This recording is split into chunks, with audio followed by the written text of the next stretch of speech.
ಮೈಸೂರಿನ ದೇವರಾಜ ಮಾರುಕಟ್ಟೆಯಲ್ಲಿ ಬಿಜೆಪಿ ಅಭ್ಯರ್ಥಿ ಯದುವೀರ್ ಕೃಷ್ಣದತ್ತ ಚಾಮರಾಜ ಒಡೆಯರ್ ಬಿರುಸಿನ ಪ್ರಚಾರ ನಡೆಸಿದರು. ಯದುವೀರ್ ಆಗಮಿಸ್ತಾ ಇದ್ದಂತೆ ಮೈಸೂರಿನ ಮಹಾರಾಜರಿಗೆ ಜಯವಾಗಲಿ ಅಂತ ಘೋಷಣೆ ಕೂಗಿದ ವ್ಯಾಪಾರಸ್ಥರು ಯದುವೀರ್ಗೆ ಶಾಲು ಹೊದಿಸಿ, ಪೇಟ ತೊಡಿಸಿ, ಹಾರಗಳನ್ನು ಹಾಕಿ ಗೌರವ ಸಮರ್ಪಣೆಯನ್ನ ಮಾಡಿದರು. ಕಲಬುರಗಿ ಜಿಲ್ಲೆಯ ಶಹಬಾದ್ನಲ್ಲಿ ಕಾಂಗ್ರೆಸ್ ಅಭ್ಯರ್ಥಿ ರಾಧಾಕೃಷ್ಣ ದೊಡ್ಡಮನಿ ಪರ ಭರ್ಜರಿ ಮತಬೇಟೆ ನಡೆಸಲಾಯಿತು. ಭರ್ಜರಿ ರೋಡ್ ಶೋ, ಬೈಕ್ ರ್ಯಾಲಿ ಮೂಲಕ ಪ್ರಚಾರ ನಡೆಸಲಾಯಿತು. ಶಿವಮೊಗ್ಗ ಬಿಜೆಪಿ ಸಂಸದ ಬಿವೈ ರಾಘವೇಂದ್ರ ಗೆಲುವಿಗಾಗಿ ದೇವರ ಮೊರೆ ಹೋಗಿದ್ದಾರೆ. ಇವತ್ತು ಕೊಲ್ಲೂರು ಮೂಕಾಂಬಿಕಾ ಸನ್ನಿಧಿಗೆ ತೆರಳಿ ಶಕ್ತಿ ದೇವತೆಗ ದರ್ಶನ ಪಡೆದರು. ಕುಟುಂಬ ಸಮೇತರಾಗಿ ತೆರಳಿ ಮೂಕಾಂಬಿಕೆ ತಾಯಿಯ ದರ್ಶನ ಪಡೆದರು. ಇದೇ ವೇಳೆ ದಕ್ಷಿಣ ಕನ್ನಡ ಕಾಂಗ್ರೆಸ್ ಅಭ್ಯರ್ಥಿ ಪದ್ಮರಾಜ್ ಕೂಡ ಕೊಲ್ಲೂರು ಮೂಕಾಂಬಿಕೆ ದೇವಸ್ಥಾನಕ್ಕೆ ಆಗಮಿಸಿದ್ರು. ಈ ದೇವಸ್ಥಾನದಲ್ಲಿ ರಾಘವೇಂದ್ರ ಹಾಗೂ ಪದ್ಮರಾಜ್ ಮುಖಾಮುಖಿಯಾದರು. ಪಕ್ಷ ಭೇದವನ್ನ ಮರೆತು ಒಬ್ಬರನ್ನೊಬ್ಬರು ನಗುನಗುತ್ತಲೇ ಉಭಯ ಕುಶಲೋಪರಿ ನಡೆಸಿದರು. ಡಿಕೆ ಸುರೇಶ್ ದೇಶ ವಿಭಜನೆ ಮಾತಿಗೆ ಪ್ರಧಾನಿ ಮೋದಿ ತಿರುಗೇಟು ಕೊಟ್ಟಿದ್ದಾರೆ. ಕಾಂಗ್ರೆಸ್ ನಾಯಕರು ದೇಶ ವಿಭಜನೆ ಮಾತಾಡ್ತಾರೆ, ದೇಶ ವಿಭಜನೆ ಬಗ್ಗೆ ಮಾತನಾಡಿದವರ ಮೇಲೆ ಕ್ರಮ ತೆಗೆದುಕೊಳ್ಳುವ ಬದಲು ಕಾಂಗ್ರೆಸ್ನ ಟಿಕೆಟ್ ಕೊಟ್ಟಿದೆ ಅಂತ ವಾಗ್ದಾಳಿ ನಡೆಸಿದರು. ಉತ್ತರಾಖಂಡದ ಚುನಾವಣಾ ಪ್ರಚಾರದಲ್ಲಿ ಸಂಸದ ಡಿಕೆ ಸುರೇಶ್ ವಿರುದ್ಧ ಮೋದಿ ಗುಡುಗಿದ್ದಾರೆ. ಪ್ರತಾಪ್ ಸಿಂಹಗೆ ಟಿಕೆಟ್ ತಪ್ಪಿಸಿದ್ದೇ ದೇವೇಗೌಡರು ಅಂತ ಸಚಿವ ಕೆ ವೆಂಕಟೇಶ್ ಸ್ಫೋಟಕ ಹೇಳಿಕೆ ಕೊಟ್ಟಿದ್ದಾರೆ.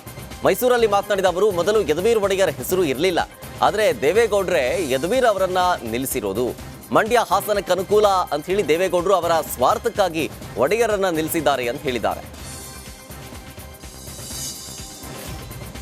ಸಕ್ಕರೆ ನಾಡು ಮಂಡ್ಯದಲ್ಲಿ ಚುನಾವಣೆಗೆ ಕಾವು ಜೋರಾಗಿದೆ.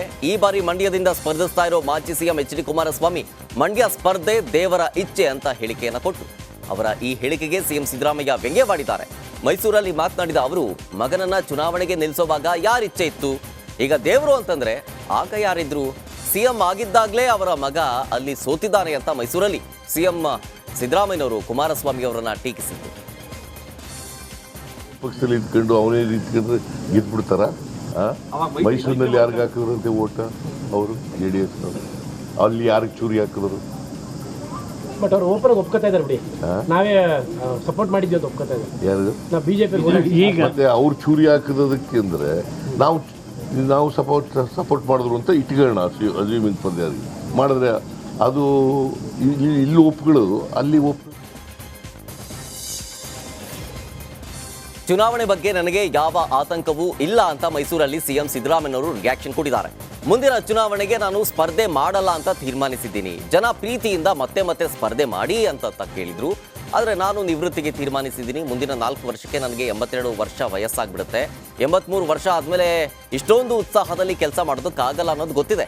ಇದಕ್ಕೆ ಚುನಾವಣಾ ರಾಜಕಾರಣ ಕಾರಣ ಸಾಕು ಅಂದ್ಕೊಂಡಿದ್ದೀನಿ ಅಂತೇಳಿ ಹೇಳಿಕೆಯನ್ನು ಕೊಟ್ಟರು. ನಾನು ತೀರ್ಮಾನ ಮಾಡಿದ್ದೀನಿ, ಇನ್ನು ಚುನಾವಣೆಗೆ ನಿಲ್ಲಬಾರದು. ಆಯ್ತಪ್ಪ, ನೀನು ಹೇಳದ ನಿಂತ್ಕೊಳ್ಳಕ್ಕೆ ನನಗೆ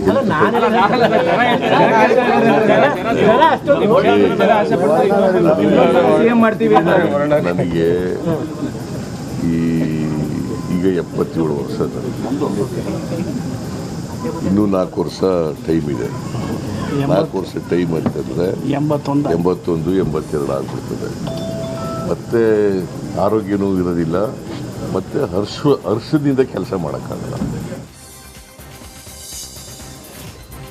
ಚುನಾವಣಾ ಕರ್ತವ್ಯ ನಿರ್ವಹಿಸ್ತಾ ಇದ್ದ ಸಿಬ್ಬಂದಿ ಆತ್ಮಹತ್ಯೆಗೆ ಯತ್ನಿಸಿರೋ ಘಟನೆ ಮಂಗಳೂರಿನ DC ಕಚೇರಿ